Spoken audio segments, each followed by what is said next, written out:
Guys, ഇന്ന് നമ്മുടെ വീടിൻ്റെ ചുറ്റുപാടുള്ള കാടും പടലും എല്ലാം നമ്മൾ വെട്ടിക്കളയാൻ പോവുകയാണ്. ദിസ് ഈസ് എന്തോ ഒരു മരം. തലയ്ക്ക് മീതി ആകാശം, താഴെ ഭൂമി. ഇത് നമ്മുടെ പേരമരം ബ്രോ. ഈ വെട്ടുന്ന ചേട്ടനാണ് നമ്മുടെ മരങ്ങളൊക്കെ വെട്ടുന്നത്. ഞാനിവരെ ഹെൽപ്പ് ചെയ്യാൻ കൂടി, ഹെൽപ്പ് എന്നൊക്കെ പറഞ്ഞ് കൂടിയതാണ്. പിന്നെയാണ് കാര്യങ്ങൾ എനിക്ക് വ്യക്തമായത്. ഞാനും ഇവരിലൊരാളായി പതിയെ മാറുകയായിരുന്നു ഗൈസ്. കടാ ഫുള്ള് കാടും പടലും കയറിയിട്ടുണ്ടല്ലോ. നമ്മുടെ വീടിൻ്റെ ബാക്കിലുള്ള ഷീറ്റും ഫ്രണ്ടിലുള്ള ഷീറ്റും ഒക്കെ ഫുള്ള് ഇലകളും അത് കടിഞ്ഞുകൂടിയിരിക്കുകയായിരുന്നു. നമ്മുടെ ഫേവറേറ്റ് പേരമരം.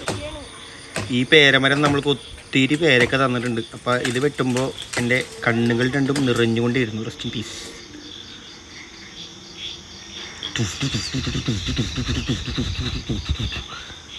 ഇതിപ്പോൾ വെട്ടി കണ്ട നിലത്തിടും കൈസ്. ഇപ്പോൾ വെട്ടിയിട്ട് ഇത് നമ്മുടെ പ്രിയപ്പെട്ട വേപ്പ്. ആൻഡ് ദിസ് ഈസ് നമ്മുടെ സ്വന്തം നാരങ്ങമരം. ഇത് നമ്മൾ അവർക്ക് വെള്ളം കലക്കാമെന്ന് പ്ലാൻ ചെയ്തു.